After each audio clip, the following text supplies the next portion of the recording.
Happy Christmas, শুভ বড়দিন। আমিন। আমরা ঈশ্বরের ধন্যবাদ করি, তার গৌরব মহিমা প্রশংসা করি। আমরা এতক্ষণ স্তুতি আরাধনা প্রশংসার মধ্য দিয়ে আমরা আমাদের হৃদয় আমরা প্রস্তুত করেছি আজকের উপাসনার জন্য। আজকের এই বিশেষ দিন, তার আরাধনার দিন, বিশ্রামবার, রবিবার।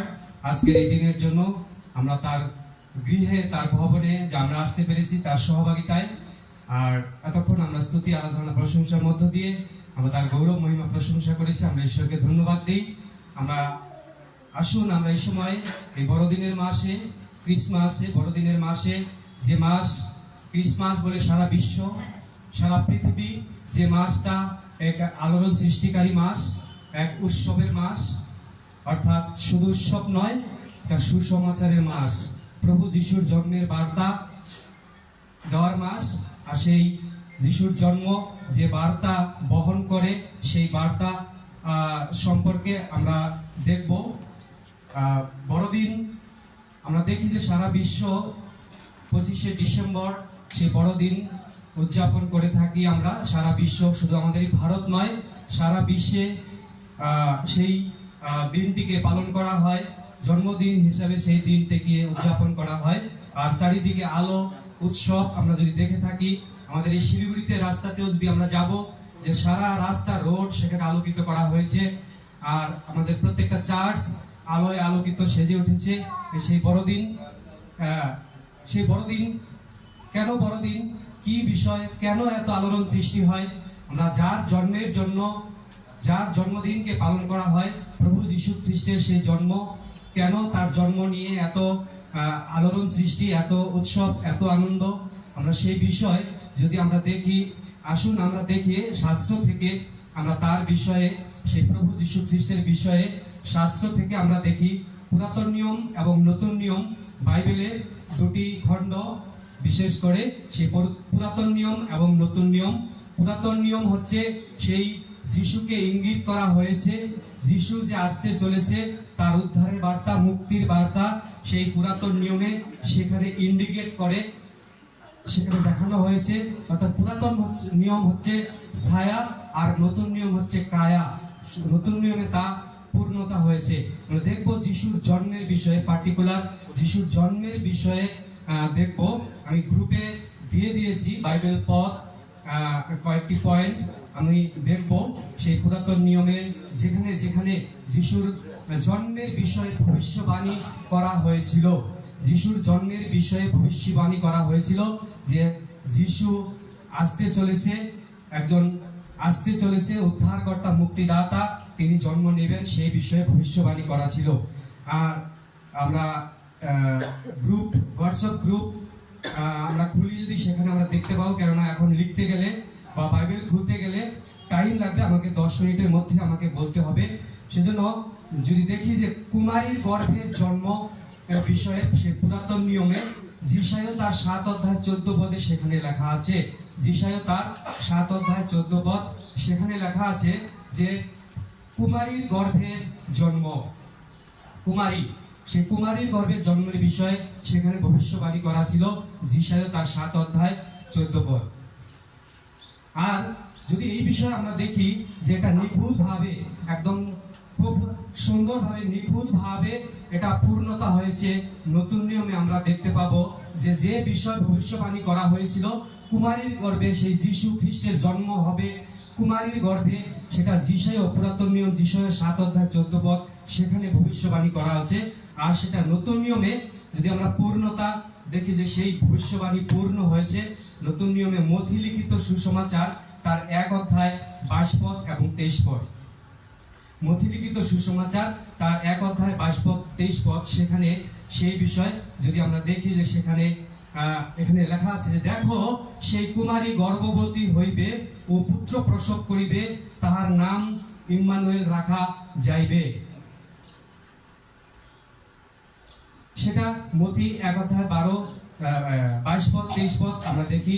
আর আরো আমরা যদি দেখি যে লুক 1 অধ্যায় 26 পদ দেখব, 26 থেকে 31 পদ, সেখানে বলা হয়েছে যে স্বর্গদূত গাব্রিয়েল মরিয়মকে এই অলৌকিক জন্মের সংবাদ দেন। লুক 1 অধ্যায় 26 পদ থেকে 31 পদ। এরপরে যদি আমরা দেখি যে যিশুর সেই যিশু তিনি হচ্ছেন মসিহ, মসিহের সেই জন্মস্থান কোথায় জন্ম নেবে, কোথায় জন্ম নেবে, কার গর্ভে? আমরা দেখলাম কুমারীর গর্ভে। এবং কোথায় স্থান হিসাবে, কোথায় মসিহের, সেই মসিহের জন্মস্থান সম্পর্কে বলা ছিল সেই মিখা 5:2 সেখানে বলা ছিল যে বেথলেহেমে যিশুর জন্ম হবে বলে সেখানে ভবিষ্যবাণী করা ছিল। আমরা নতুন নিয়মের পূর্ণতা যদি দেখি যে মথি তার 2:1 সেখানে বলা আছে যে হেরোদ রাজার সময়ে জিহুদিয়ার বেথলেহেমে যিশুর জন্ম হইলে, আমরা ভাষটি পড়বো, সেখানে আমরা দেখতে পাবো যে সেই পূর্ণতা আরো আমরা দেখতে পাবো। লুক তার 2:7 থেকে 4 থেকে 7 মধ্যে আমরা দেখতে পাবো সেখানে সেই কিভাবে সেই জন্মের বিষয় পূর্ণ হয়েছে আমরা সেখানে দেখতে পাবো।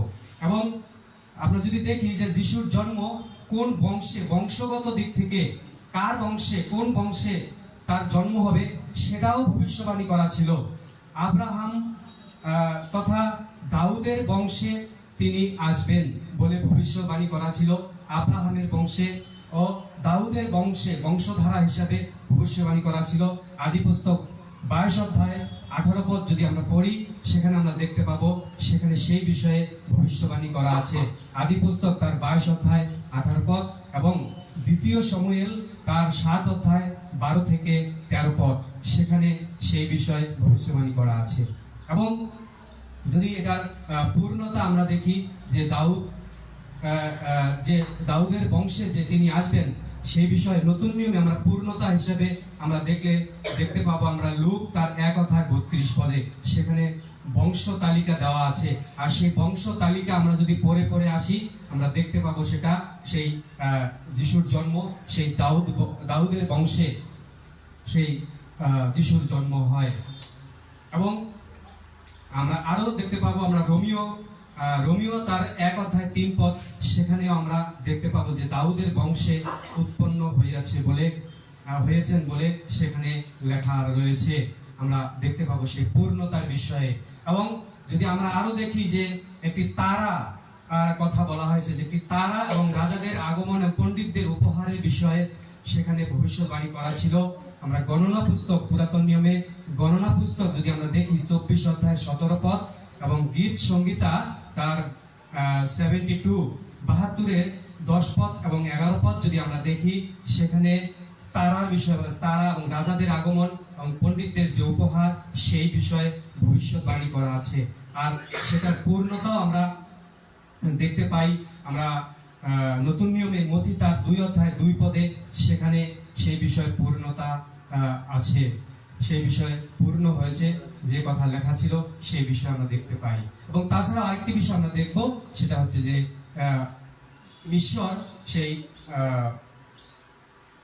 সেই মসিহকে, যিশুকে সেই মিশর থেকে আহ্বান করেছেন। হোশিয়া তার 11:1 সেখানে আমরা দেখতে পাই, সেখানে বলা আছে যে মিশর থেকে তাকে আহ্বান করা হয়েছে বলে। সেটা যদি আমরা পূর্ণতা হিসেবে আমরা দেখি সেটা আমরা দেখতে পাবো যে মথি তার 2:14 এবং 15 সেখানে আমরা দেখতে পাবো, সেখানে বলা হয়েছে যে মিশর হইতে আমি আপন পুত্রকে ডাকিয়া আনিলাম, মিশর হইতে আমি আপন পুত্রকে ডাকিয়া আনিলাম। এই বিষয়ে আমি 6টি বিষয় আমরা দেখলাম, 6টি জায়গায় পুরাতন নিয়মে আরো রয়েছে, কিন্তু টাইম শর্টের মধ্যে যেহেতু আমি এই 6টি বিষয় আমি পুরাতন নিয়ম থেকে আমি দেখলাম যে সেখানে ভবিষ্যবাণী করা আছে। এবং তার এই 6টি বিষয়ে প্রত্যেকটা বিষয়ে যে কথা লেখা ছিল ভবিষ্যবাণী করা আছে তা সম্পূর্ণরূপে, সম্পূর্ণভাবে, নিখুঁতভাবে সেই নতুন নিয়মে সম্পূর্ণভাবে পূর্ণ হয়েছে সেই কথা, সেই ভবিষ্যবাণী। কিন্তু এত কথা কেন বললাম? কার বিষয়ে? সেই যিশুর জন্মের বিষয়ে, যার জন্ম নিয়ে সারা বিশ্ব সেই বড়দিন উদযাপন করে থাকে, এত আনন্দ, এত উৎসব, এত কিছু। আর সেটা কোনো কাকতালীয় বিষয় নয়। আমি যে কারণে বলতে চাচ্ছি যে সেই যার জন্মদিন আমরা পালন করি, যার জন্মদিনকে ঘিরে আমরা এত কিছু করি, এত আনন্দ, কিন্তু সেই ব্যক্তি কোনো হঠাৎ করে যে জন্ম হয়েছে হঠাৎ করে আচানক ভাবে, বা তার কোনো রকম কোনো কিছু বলা ছিল না বা কিছু নেই এমন নয়। তিনি যে আসবেন, তিনি কোথায় জন্ম নেবেন, কার গর্ভে জন্ম নেবেন, কোন বংশে আসবেন এবং তাকে কি করা হবে, তার কাজ কি এবং তাকে কি বলে ডাকা হবে, সমস্ত বিষয়ে ভবিষ্যবাণী করা ছিল এবং তা পূর্ণ হয়েছে। সেজন্য তিনি একজন সেই ভবিষ্যবাণী করা হয়েছে এবং প্রতিজ্ঞাত সেই মসিহা।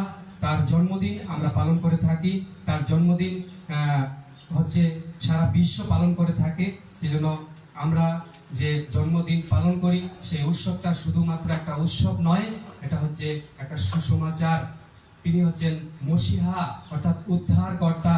তিনি যখন জন্ম নিয়েছেন, তিনি সেই বার্তা তিনি নিয়ে এসেছেন, ক্ষমা, প্রেম, ক্ষমা এবং শান্তি।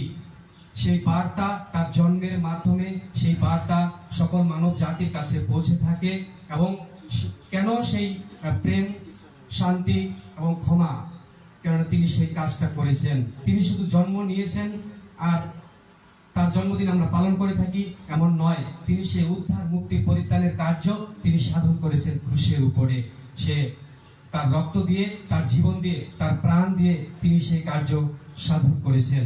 আর যখন আমরা এই যিশুকে যখন আমরা বিশ্বাস করেছি, আমরা যখন হৃদয়ে আমরা তাকে গ্রহণ করেছি, আমাদের হৃদয়ে তিনি যখন জন্ম নিয়েছেন, সেটাই হচ্ছে আসল বড়দিন। অর্থাৎ উদ্ধার, মুক্তি, পরিত্রাণ, প্রেম, ক্ষমা এবং শান্তি, সেটাই হচ্ছে আসল বড়দিন।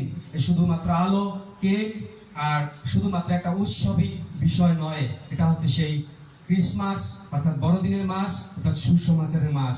যদি সেখানে খ্রিস্ট না থাকে, প্রভু যিশু যদি সেখানে না থাকে, তাহলে এই সমস্ত কিছু হচ্ছে বেকার।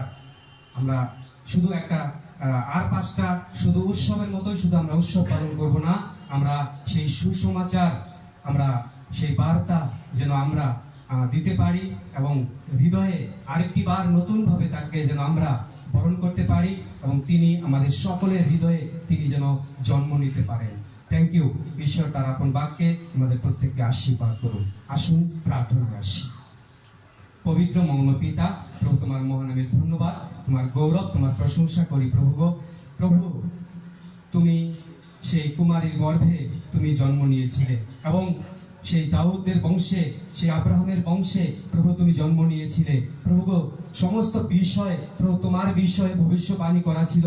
তুমি যে উদ্ধারকর্তা, মুক্তিদাতা, সমগ্র জাতির, যে মানব জাতির উদ্ধারকর্তা, মুক্তিদাতা, যে পরিত্রাতা, সেই পাপ থেকে ক্ষমার যে তুমি সেই উদ্ধারকারী, পরিত্রাতা, প্রভু তোমার বিষয়ে প্রভু সে ভবিষ্যবাণী করা ছিল। তার নতুন নিয়মে আমরা দেখি সেই শাস্ত্রে সমস্ত কিছু প্রমাণিত এবং সমস্ত কিছু পূর্ণতা হয়েছে। পিতা প্রভু, তোমাকে ধন্যবাদ দেই যে প্রভু তুমি আজকে প্রভু আমাদের হৃদয়ে তুমি জন্ম নিয়েছো। আমরা যখন তোমাকে জেনেছি, যখন তোমাকে চিনেছি যে তুমি আমাদের একমাত্র উদ্ধারকর্তা, মুক্তিদাতা, পরিত্রাতা, তুমি আমাদের হৃদয়ে তুমি জন্ম নিয়েছো। আর সেটাই হচ্ছে আসল বড়দিন। আমাদের বড়দিন, আমাদের সেই ক্রিসমাস শুধু একদিনের নয়, দুদিনের নয় প্রভু, সমস্ত সময়ের জন্য, একটা সেকেন্ডের জন্য, সমস্ত মিনিটের জন্য, প্রতিদিনের জন্য আমাদের জীবনে সেই আনন্দ, শান্তি ও প্রেম প্রভু গো, সেই বার্তা যেন আমরা প্রতিটা মানুষের কাছে দিতে পারি প্রভু গো। যেন প্রতিটা মানুষ প্রভু গো তোমার সেই ক্ষমা, তোমার সেই প্রেম, তোমার সেই শান্তি পেতে পারে প্রভু। তুমি সেই সাহায্য তুমি করো, আশীর্বাদ করো প্রভু, যে উৎসবের মধ্য দিয়ে যেন তোমার সেই ক্ষমার বার্তা, সুসমাচারের বার্তা প্রভু যেন প্রতিটা মানুষের হৃদয়ে পৌঁছাতে পারে এবং প্রতিটা মানুষের হৃদয়ে যেন তোমার জন্ম হয় প্রভু। তুমি সেই সাহায্য তুমি করো, আশীর্বাদ করো, আমাদের সকলের সঙ্গে তুমি থাকো, সঙ্গে সঙ্গে থাকো। সমস্ত কিছু তোমার হাতে রাখি, মানে নিজেদেরকে সম্পূর্ণভাবে পিতা তোমার হস্তে দিয়ে এই বিনতি প্রার্থনা ত্রাণকর্তা, মুক্তিদাতা প্রভু যীশু খ্রিস্ট তোমার নামে চাই, আমেন।